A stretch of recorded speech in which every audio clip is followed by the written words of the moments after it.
I can make your son walk. And she laughed loudly, but something phenomenal happened before everyone's eyes. Jennifer Miller was pushing her son Ethan's wheelchair through Town Square Park in Portland when her tears began to fall again. It was always like this on Tuesday afternoons, when she took the 5-year-old boy out for some fresh air. His silence hurt her more than any words ever could. That's when a dark-haired boy of about 9 approached with determined steps. Jacob had big, resolute eyes and clutched a worn notebook to his chest as if it were the most precious thing in the world. "Ma'am, I can make your son walk again," he said, looking straight at Jennifer. The laugh that escaped her lips was loud and bitter, echoing through the nearly empty park. A few passers-by turned their heads, curious about the scene. "Sweetheart, don't joke about something like that," Jennifer replied, still laughing nervously. "You have no idea what you're talking about." "I know you think it's strange," Jacob continued, undeterred, "but my grandpa taught me special things before he passed. He was a physical therapist and helped lots of kids." Jennifer stopped pushing the wheelchair and looked more closely at the boy.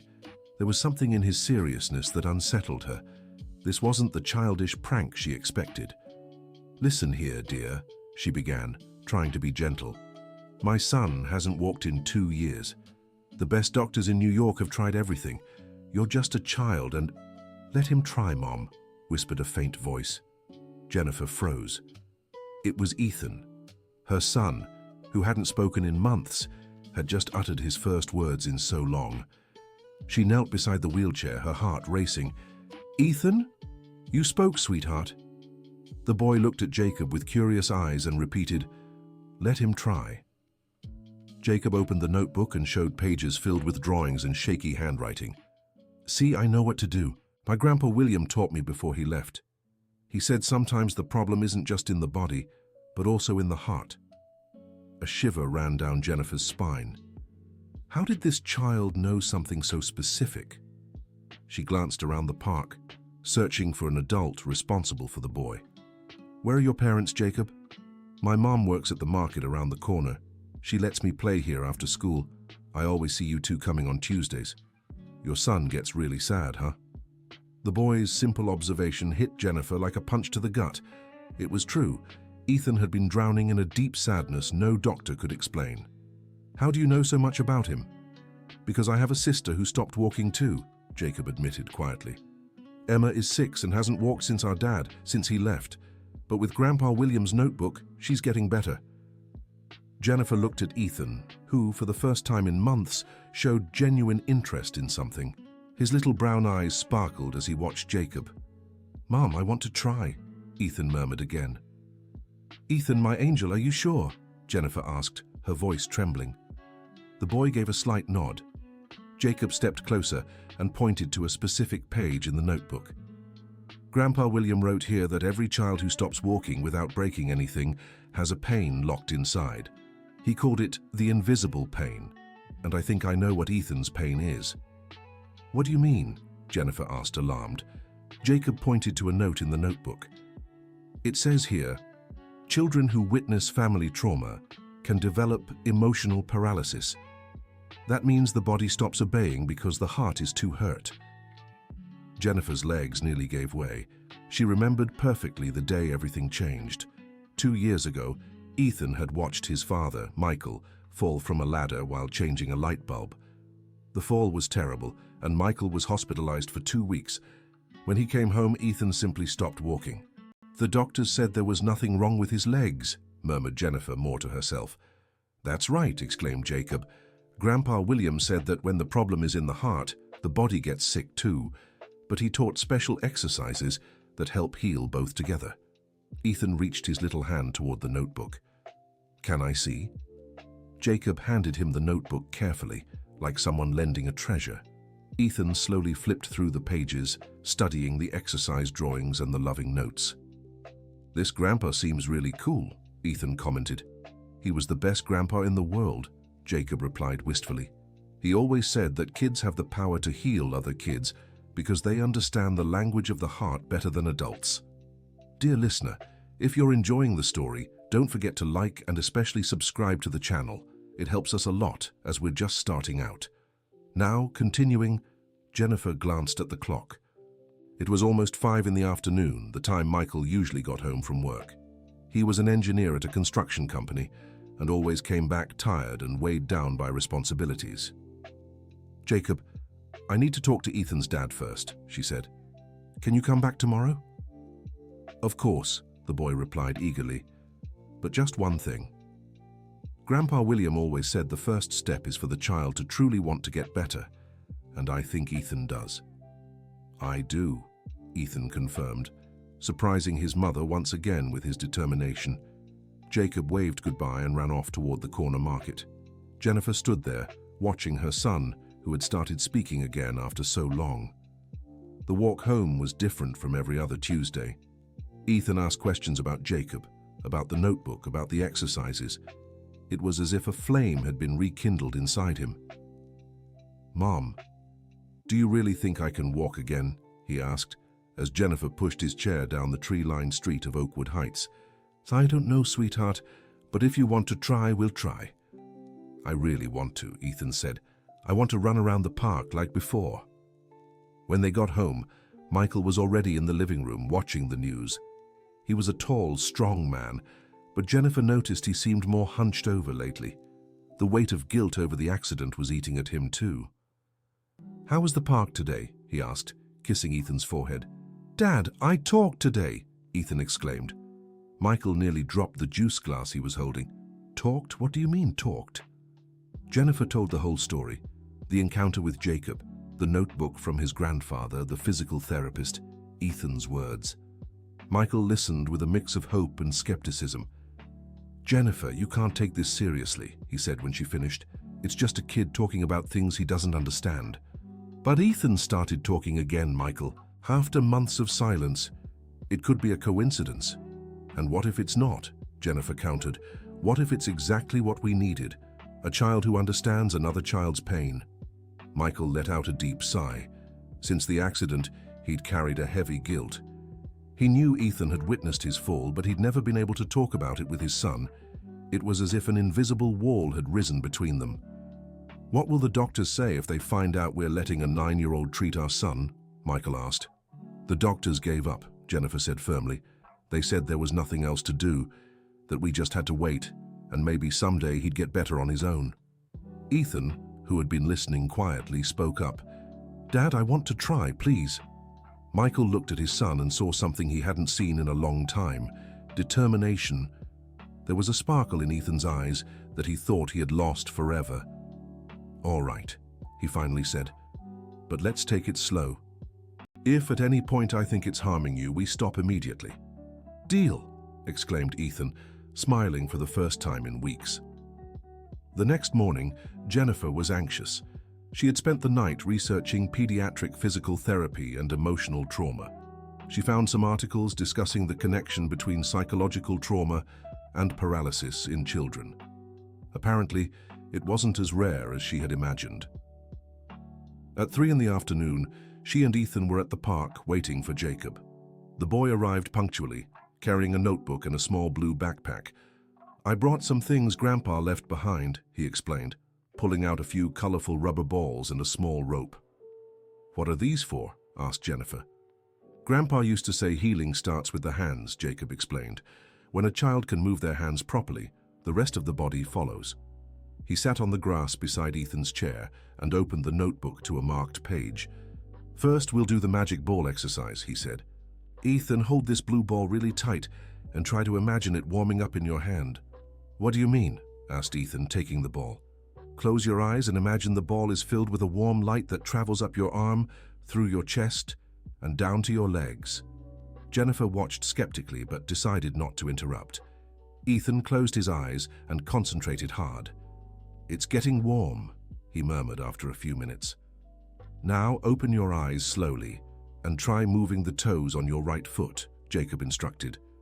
Jennifer held her breath. To her surprise, she saw a slight movement in Ethan's right foot. It was almost imperceptible, but it was there. "I did it!" Ethan shouted. "Mom, did you see?" "I did, sweetheart," Jennifer replied, tears in her eyes. Jacob smiled proudly. "Grandpa always said the first movement is the most important. It means the body is starting to remember how to work. They repeated the exercise a few more times, and with each attempt, the movement became slightly more visible. When they finished, Ethan was beaming. "Tomorrow we'll do the magic rope exercise," Jacob promised, "but only if you practice the ball one at home." "I will," Ethan assured him. On the way back, Jennifer couldn't stop thinking about what she had witnessed. Could it be that this boy really knew something the doctors didn't? When Michael came home from work, Ethan excitedly told him all about the exercise and the movement in his foot. Michael examined his son's foot carefully. "It really does seem more sensitive," he admitted, "but I still think we should be cautious." "Michael, our lives turned upside down 2 years ago," Jennifer said. "We've tried everything traditional medicine has to offer. If there's even the slightest chance, we can't waste it." Michael reluctantly agreed. Deep down, he too wanted to believe something could help his son. The following days brought a new routine for the Miller family. Every afternoon, Jennifer took Ethan to the park to meet Jacob. The boy always brought new exercises from his grandfather's notebook. By the second week, they were working with the magic rope. Jacob taught Ethan to hold a small rope with both hands and make gentle movements, imagining he was pulling energy from the earth into his body. "Grandpa said the earth has a special strength for children," Jacob explained. "That's why it's important to do the exercises in the park, in contact with the grass and trees."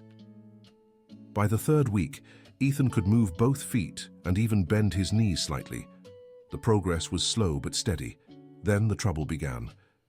Mrs. Wilson, the Santos family's neighbor, ran into Jennifer at the supermarket and didn't hold back her criticism.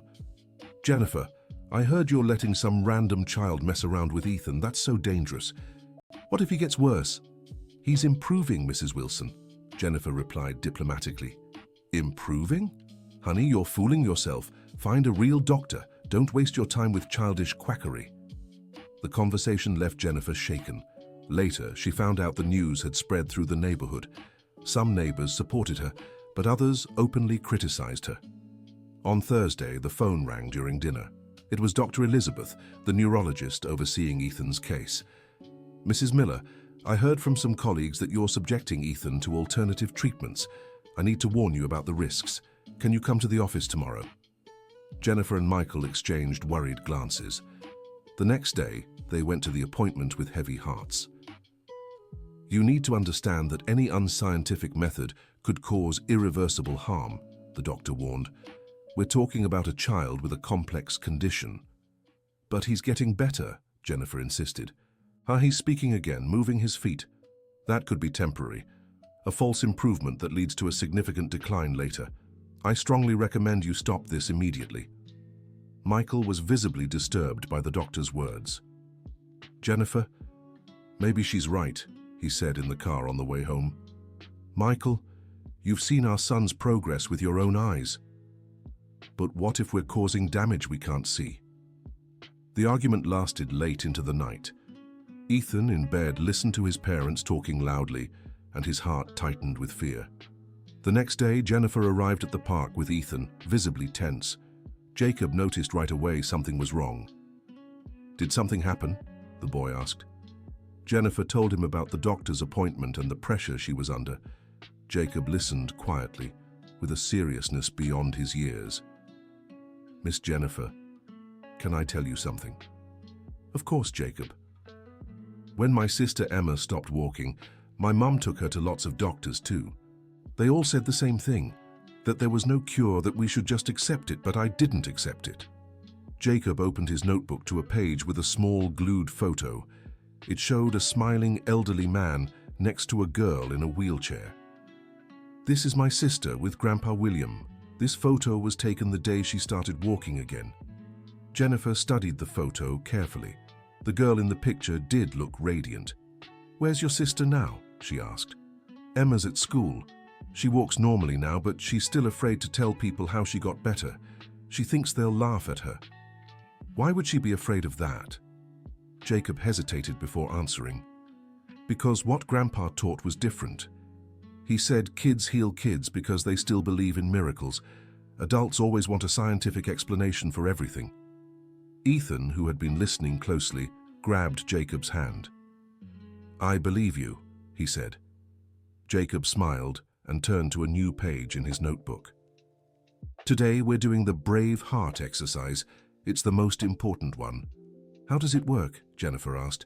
Ethan needs to tell someone what happened the day he stopped walking. Grandpa said trauma only leaves the body after it leaves the mouth first. Jennifer felt a chill. They'd never talked directly about the accident with Ethan. Sweetheart, do you want to tell us what happened that day? She asked gently. Ethan stayed silent for several minutes.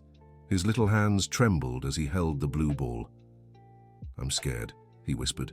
Scared of what? Jacob asked softly. Scared it'll happen again. What do you think will happen again? Jacob pressed. Tears began to stream down Ethan's face. I left my toys on the stairs. Daddy stepped on my toy car and fell. It was my fault. Jennifer felt as if she'd been punched in the gut. For 2 years, her son had carried that terrible guilt alone. Ethan, sweetheart, it wasn't your fault, she said, kneeling beside his chair. It was an accident. But if I hadn't left the car there, Daddy wouldn't have fallen, Ethan sobbed.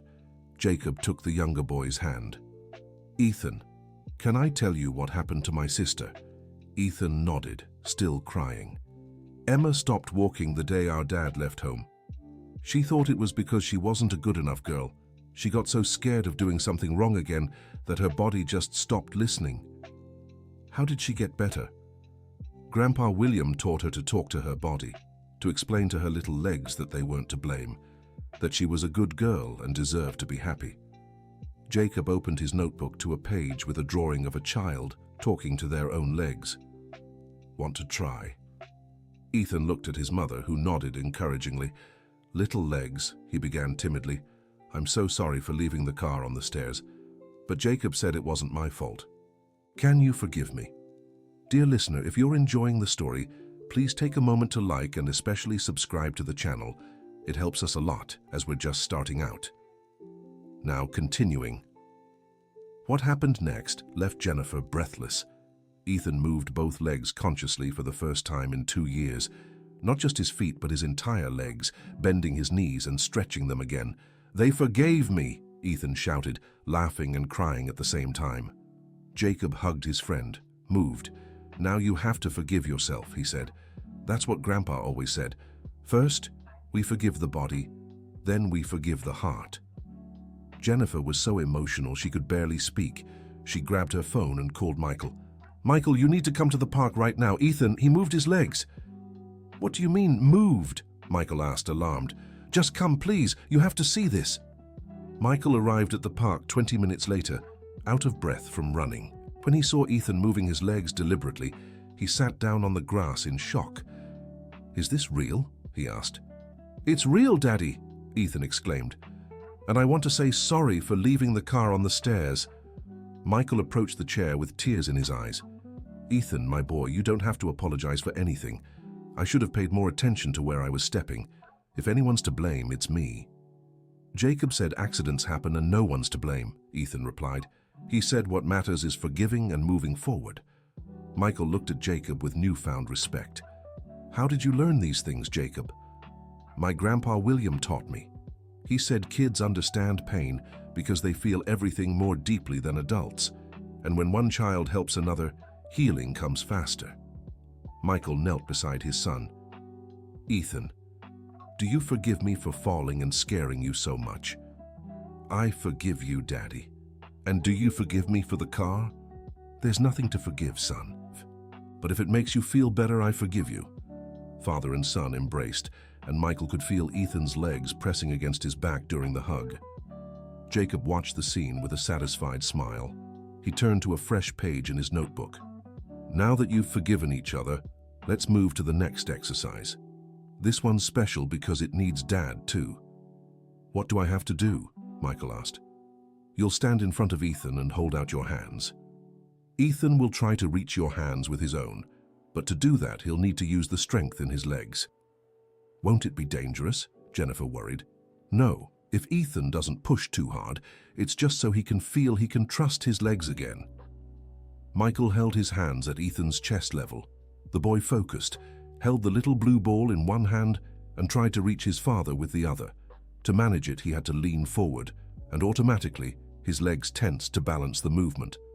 "I did it," Ethan exclaimed when he touched his father's hand. "See how your legs helped you?" said Jacob. "They're starting to trust you again." They repeated the exercise several times. With each attempt, Michael noticed his son's legs responded better. As it grew dark, Jacob put his notebook back in his bag. "Tomorrow I'll bring a surprise," he promised. "What kind of surprise?" Ethan asked curiously. "You'll meet my sister Emma. She really wants to talk to you." On the way home, the Miller family was radiant. Michael carried Ethan part of the way, and the boy took the chance to move his legs freely in the air. "Jennifer, I was wrong," Michael admitted. "This boy really knows what he's doing. And to think I almost didn't let him try," Jennifer replied. "Mom, can I ask you something?" said Ethan. "Of course, sweetheart. Why didn't the doctors know about forgiveness?" The question caught his parents off guard. It was too profound an observation for a 5-year-old. "Maybe because they studied a lot about the body, but not as much about the heart," Jennifer answered diplomatically. "Jacob knows a lot about the heart," said Ethan. "He's going to teach me how to teach other kids too." "What do you mean?" asked Michael. "He said when I'm walking again I can help other kids who are sad like I was." The idea deeply moved Michael and Jennifer. Their son wasn't just getting better, he was already thinking of helping others. That night, Michael spent a long time watching Ethan sleep. Every now and then the boy's legs twitched in his sleep, as if practicing the movements he'd learned during the day. The next morning, Michael made an important decision. He called work and asked for the day off. "I want to go to the park with you today," he announced at breakfast. "Really, Dad?" Ethan exclaimed. "Really? I want to get to know this Jacob better and understand how he learned so many important things." At 3 in the afternoon, the three of them were at the park waiting for Jacob. When the boy arrived, he wasn't alone. A girl about 6 years old walked beside him. "This is my sister, Emma," Jacob introduced proudly. Emma was a delicate girl with big eyes and a shy smile. She walked up to Ethan's chair and held out her hand. "Hi, Ethan. Jacob told me about you." "Hi, Emma. Is it true you couldn't walk before either?" Emma nodded. "For a long time. I thought if I walked, something bad would happen again." "How did you stop being afraid?" Ethan asked. "Jacob taught me that walking is a gift we give ourselves, and that people who love us are happy when we're happy." Michael watched the conversation, fascinated. There was a maturity in these children's words that impressed him.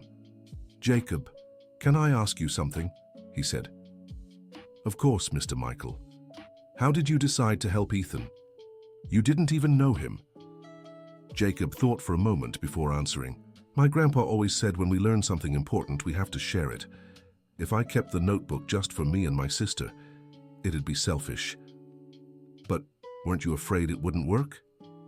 "I was. But being afraid to try is worse than being afraid to fail. At least by trying, we find out if it's possible." Michael was moved by the boy's simple wisdom. "Can you teach me something, Jacob?" "What?" "Can you teach me how to talk better with Ethan? I feel like these past 2 years I didn't know how to help him." Jacob opened his notebook to a specific page. Grandpa William wrote here, "A mother and father are a child's first heart doctors. That means sometimes the right words heal more than any medicine." "And how do I know what the right words are?" "By asking the child how they're really feeling, not what happened, but how their heart is doing." Michael knelt beside Ethan's chair. "Ethan, how is your heart feeling today?" "My heart is happy because you came to play with me," Ethan replied, "and it's hopeful because I think soon I'll be able to give you a standing hug." Michael had to hold back tears. "And these past 2 years, how was your heart feeling?" "It was scared and ashamed.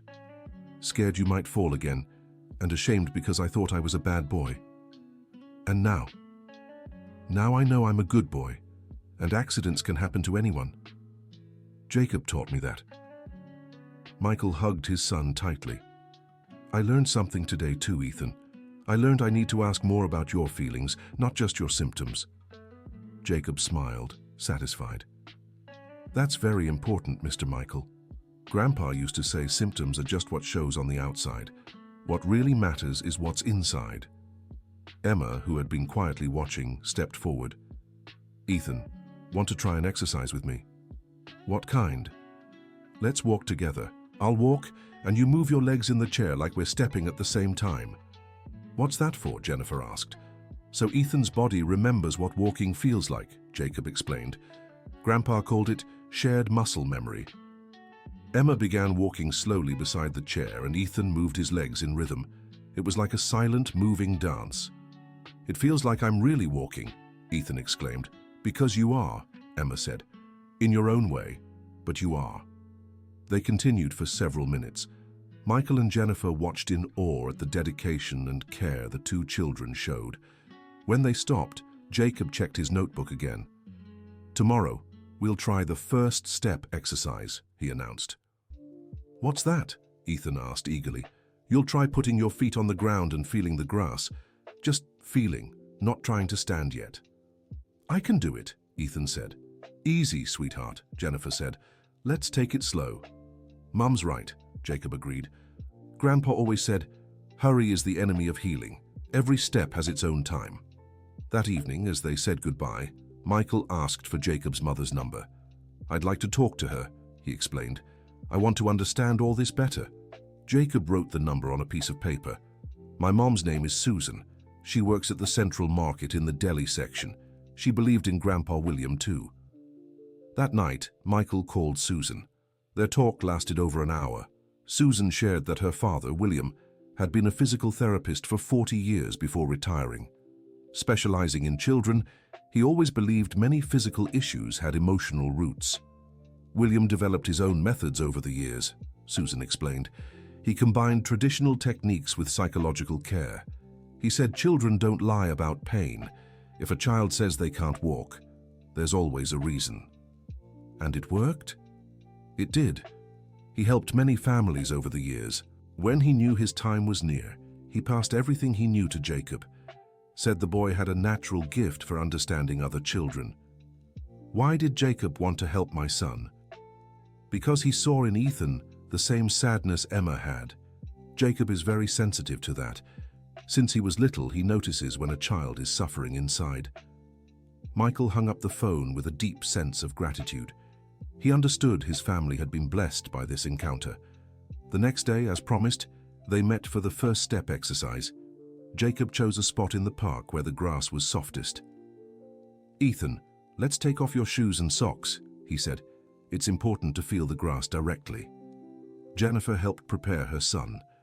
When Ethan's bare feet touched the grass, he made a surprised face. "It's cold," he exclaimed, laughing. "How does it feel?" asked Jacob. "Weird, like I'm getting to know my feet again." "That's exactly what's happening," Jacob confirmed. "Now try wiggling your toes in the grass." Ethan focused and managed to move his toes, feeling the blades of grass between them. "It feels nice," he said. "Now let's try pressing your feet into the ground, like you're pushing the earth." Ethan did the exercise, and everyone could see the strength he managed to apply with his legs. "Your legs are getting strong again," Michael observed. "It's because they're not afraid anymore," Jacob explained. "Fear makes the body weak. Courage makes it strong." Emma came over and sat on the grass beside Ethan. "Want me to tell you how it felt when I stood up for the first time after so long?" "Yes," said Ethan. "I was really scared. My legs shook so much I thought I'd fall. But Jacob held my hand and said, 'Emma, you're not alone.' And then I did it." "Will you hold my hand too when I try to stand?" Ethan asked Jacob. "Of course, and your dad and mom will be right here too." "What if I can't do it?" "If you can't today, you'll do it tomorrow or the day after," Jacob replied. "What matters is not giving up." Michael was moved by the boy's patience and wisdom. Right then, he decided he'd do everything to support the process, no matter what the doctors said. When they got home, they were met with an unpleasant surprise. Mrs. Barbara, Michael's mother, was waiting in the living room. She had come from New York after hearing about her grandson's alternative treatments. "Michael, we need to talk in private," she said sharply. Michael knew the conversation would be tough. Mrs. Barbara was an authoritarian woman who distrusted anything outside traditional medicine. "Mom, Ethan is visibly improving," Michael began. Michael, you're being irresponsible. A child can't treat another child. This is absurd, but it's working. What you call working might just be suggestion. What if it's temporary? What if it causes permanent harm? The argument escalated. Mrs. Barbara threatened to call Child Protective Services if the family didn't stop the park meetings immediately. "I won't let my grandson be a guinea pig for a child's experiments," she declared. Ethan, who was in his room, heard the whole fight. When Michael went to see him before bed, he found the boy crying. "Daddy, is Grandma going to stop me from seeing Jacob?" "I don't know, son. It's complicated. But I'm getting better. Why doesn't she want me to get better?" Michael's heart broke. How do you explain to a 5-year-old the complexities and prejudices of the adult world? "Grandma loves you very much, Ethan. She's just scared you'll get hurt." "But I won't get hurt. Jacob protects me." "I know, son. We'll figure something out." Michael spent the night talking with Jennifer about the situation. They decided they couldn't stop the treatment when there was clear progress. The next morning, Michael called Jacob. "Jacob, I need to tell you something. Ethan's grandmother doesn't want him going to the park anymore." "Why?" "She thinks it's dangerous." Jacob stayed quiet for a moment. "Mr. Michael, can I suggest something?" "Of course." "What if Grandma came to the park to see how it works? Sometimes people are afraid of what they don't know." Michael thought the idea made sense, but doubted his mother would agree. To his surprise, when he suggested the trip to the park, Mrs. Barbara agreed. "I'll go. I want to see this nonsense with my own eyes." Dear listener, if you're enjoying the story, don't forget to like and especially subscribe to the channel. It helps us a lot as we're just starting out. Now, back to the story. That afternoon, the entire Miller family, including Mrs. Barbara, headed to the park. Jacob and Emma were already waiting, sitting on the grass with an open notebook. When Jacob saw Mrs. Barbara, he stood up respectfully. "Are you Ethan's grandma?" he asked. "That's me, Mrs." Barbara replied curtly. "And you're the boy who's treating my grandson?" "I'm not treating him, Ma'am. I'm just helping him remember he can walk." "And how does a 9-year-old know that?" Jacob opened the notebook and showed a page with a faded photo. "This was my grandpa William. He taught kids to walk for 40 years. Before he passed, he taught me everything he knew." Mrs. Barbara took the notebook skeptically and began flipping through it. As she read the notes, her expression slowly changed. "These techniques, some I recognize from traditional physical therapy," she murmured.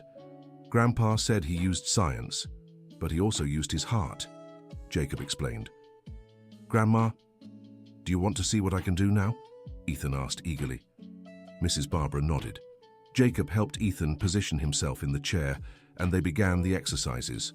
First the colorful balls, then the leg movements, and finally the exercise of touching the grass. Mrs. Barbara watched silently, but Michael noticed her expression was less hostile. "Ethan, can you tell Grandma about forgiveness?" Jacob suggested. Ethan shared the guilt he carried, the accident, and how he learned to forgive himself and not fear his own legs. When he finished, Mrs. Barbara had tears in her eyes. "In 40 years of nursing, I've never heard a child speak about their feelings so clearly," she said. "Jacob taught me," Ethan replied. "He said feelings can make you sick, but they can also heal." Mrs. Barbara looked at Jacob with newfound respect. "Where did you learn to listen to children like this?" "From my grandpa.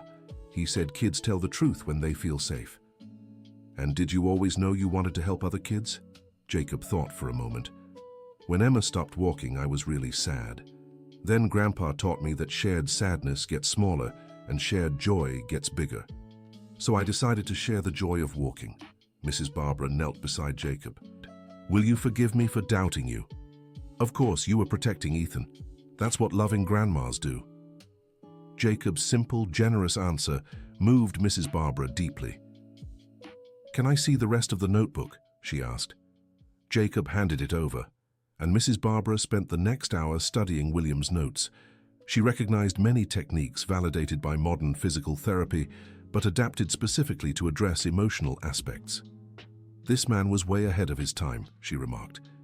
"These approaches combining physical and emotional care are only now being accepted by mainstream medicine." Grandpa always said the medicine of the future would care for the whole body, not just the parts, Jacob said. By the time it was time to leave, Mrs. Barbara was completely won over. "Jacob, you have my full support," she said. "And more than that, you have my admiration." On the way home, Mrs. Barbara apologized to Michael and Jennifer. "You were right. That boy is special, and his method is solid, even if unconventional." "Thank you for coming to see it, Mom," said Michael. "Actually, I'd like to propose something," Mrs. Barbara said. "Could I document Ethan's entire recovery process to show other doctors that alternative methods can work?" Jennifer and Michael were surprised by the suggestion. "You'd really do that?" Jennifer asked. "I would. I think the medical community needs to know about this boy's work." In the following weeks, Mrs. Barbara attended the daily exercises at the park. She photographed, filmed, and documented every bit of Ethan's progress. Jacob was shy at first with all the attention, but soon got used to the presence of the documentary grandma, as he called her. "Grandma Barbara, can you write this down?" he'd say every time he explained a new exercise. Mrs. Barbara kept a detailed journal of Jacob's methods, including the theory behind each technique. Meanwhile, Ethan kept improving. He could already stand for a few seconds while holding onto the chair, and his movements grew more coordinated each day. A month into the treatment, Jacob announced it was time for the big test. "What big test?" Ethan asked. "You're going to try taking your first step," Jacob said solemnly. Jennifer's heart raced. "Do you think he's ready?" "Grandpa wrote here that when a child can stand alone for more than 10 seconds, it's time to try the first step." "What if I fall?" Ethan asked, showing nerves for the first time in weeks. "We'll all be here to catch you," Michael assured him. "And if you fall, you get up and try again." "But I'm scared," Ethan admitted. Emma stepped forward and took her friend's hand. "Ethan, when I took my first step after so long, I was scared too. But you know what Jacob told me." "What?" He said, "Emma, courage isn't about not being afraid. Courage is doing it even when you are." Jacob opened his notebook to the last page. There was a drawing of a child taking their first step, with a carefully written phrase. "The first step is always the most important, because it teaches you all the others are possible." "Ethan, do you want to try?" Jacob asked. Ethan looked at his parents, his grandma, his friends. They all wore expressions of love and encouragement. "I want to try," he said firmly. Jacob and Michael helped Ethan stand from the chair. His legs shook but held steady. "Now, look at me and take a step toward me," Jacob instructed, standing about 3 feet away. Ethan took a deep breath, focused, and lifted his right foot. The whole park seemed to pause for that moment. A few passers-by noticed something special was happening and stopped to watch. Ethan took his first step. His legs wobbled, but he didn't fall. With visible effort, he took a second step. Tears streamed down the faces of everyone watching. "One more, Ethan," Jacob encouraged. Ethan took a third step and reached Jacob, who hugged him tightly. "You did it," Jacob cheered. "I did it," Ethan repeated, laughing and crying at once. Michael and Jennifer rushed to embrace their son. Mrs. Barbara openly wept, filming everything on her phone. The onlookers began to applaud spontaneously. Within minutes, a small crowd had gathered in the park, celebrating Ethan's victory. "Son, how do you feel?" Michael asked. "I feel free, Dad, like I've taken a huge weight off my shoulders." Jacob watched the celebration with a satisfied smile. He opened his notebook and showed Ethan a page he'd never seen before. "This page is special," he said. "Grandpa left it for children who learn to walk again." On the page was a drawing of several children holding hands and a phrase, "When you learn to walk again, you also learn to help others find their way." "What does that mean?" asked Ethan. "It means now you can help other kids like I helped you." "Really, I can?" "You sure can. But first you need to practice a lot to walk really strong. Then if you want, you can learn everything in Grandpa's notebook." Ethan looked at his parents expectantly. "Can I, Mom? Can I learn to help other boys?" Jennifer was so moved she could barely speak. "Of course you can, sweetheart. It would be an honor." In the weeks that followed, Ethan dedicated himself to strengthening his legs and perfecting his walking. Jacob continued to guide him, but now more as a friend than a therapist. Mrs. Barbara had finished documenting the case and was preparing a presentation to show doctors in New York. "Jacob, would you like to present your method to other doctors?" she asked. Jacob hesitated. "I don't know how to explain it to adults. I only know how to explain it to kids." "Then maybe we can do something different," Mrs. Barbara suggested. "What if you taught the method to other boys and they helped more children?" The idea excited Jacob. "So it'd be like a school where kids help kids?" "Exactly. Grandpa would be so proud," Jacob said, smiling. 2 months after their first meeting in the park, Ethan was running and playing normally. More importantly, he had completely regained his joy for life. The Miller family threw a party to celebrate his recovery and thank Jacob. They invited all their neighbors, even those who had criticized the treatment. Mrs. Wilson, the skeptical neighbor, approached Jennifer during the party. "Jennifer, I owe you an apology. I was completely wrong about Jacob." "No need to apologize, Mrs. Wilson. You were worried. That's natural. But I almost kept a family from finding healing because of my own prejudices." Jacob, overhearing the conversation, stepped closer. "Mrs. Wilson, do you know anyone who needs help?" "Why do you ask?" "Because now that Ethan is better, I can help other kids. And I'm teaching him to help too." Mrs. Wilson thought for a moment. "Actually, I have a little granddaughter who had a similar problem. She stopped speaking after her parents separated." "Speech problems can also come from heart trauma," Jacob explained. "If you'd like, I can check Grandpa's notebook to see if there's anything about that." "You'd do that?" "Of course. Helping is a good thing. It's good for the helper and the one being helped." Throughout the party, Jacob introduced the notebook to several people. They discovered that Grandpa William had written down methods for different kinds of childhood traumas. As the party wound down, Michael approached Jacob. "Jacob, how can we ever thank you for everything you've done?" Jacob thought for a moment. "Mr. Michael, the best thanks is seeing Ethan happy, but if your family wants to help with one thing..." "What do you need?" "I'd like to make copies of Grandpa's notebook so other kids can learn, but photocopies are expensive and my mom doesn't have the money." Michael smiled. "Jacob, I'll make as many copies as you need and more. I'll help you organize this school where kids help kids." "Really? Really? It's the least I can do." Jacob hugged Michael tightly.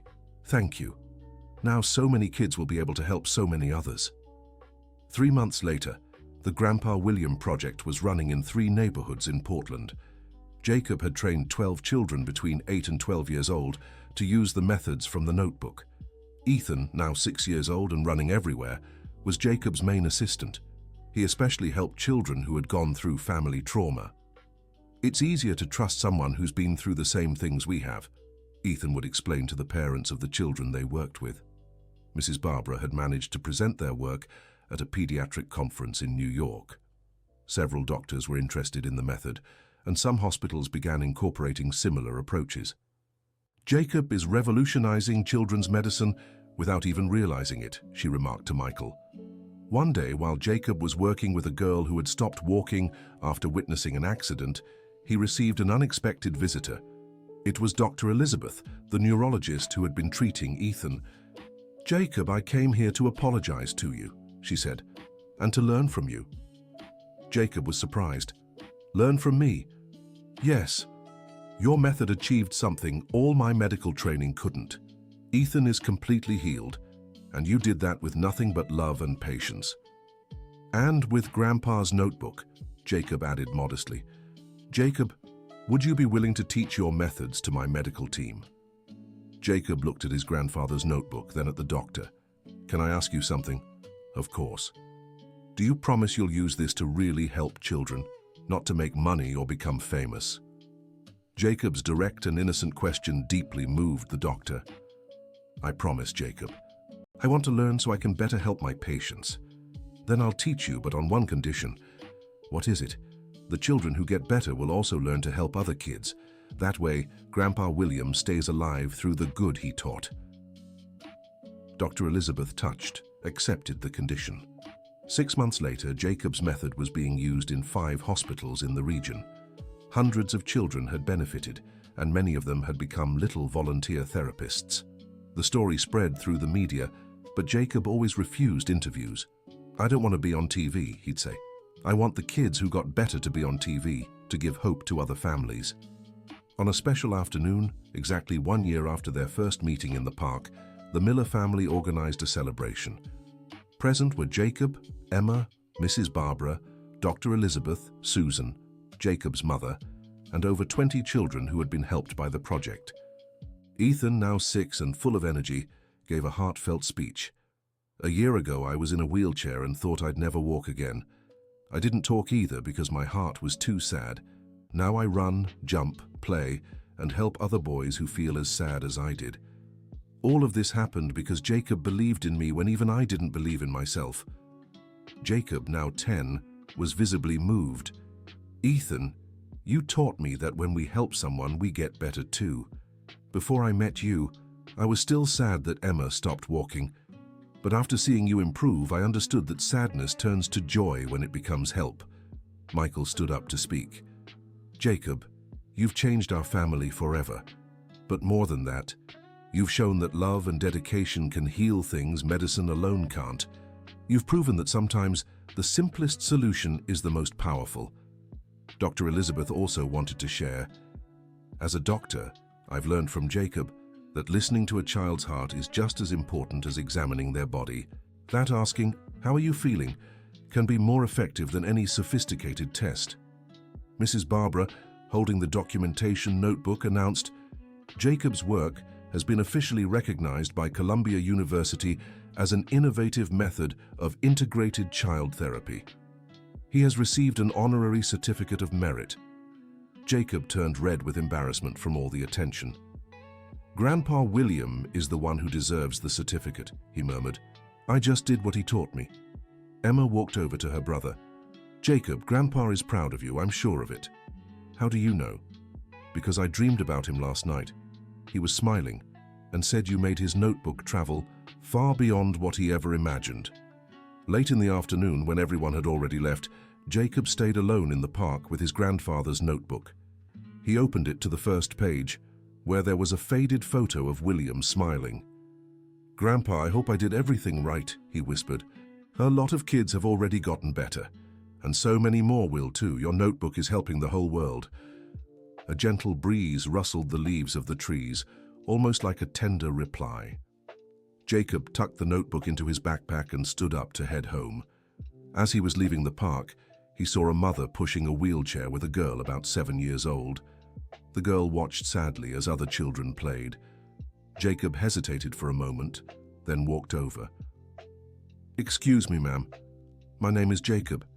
Can I talk to you?" And so, the story began again, as it always does when there's love, hope, and the courage to believe that one child can truly help another find the path to healing. The end. Now tell me what you thought of this touching story.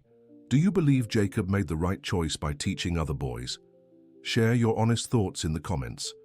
If you have children or grandchildren, tell us about your experience watching them overcome challenges. I'd love to read your stories. Don't forget to like and subscribe to the channel for more heartwarming tales.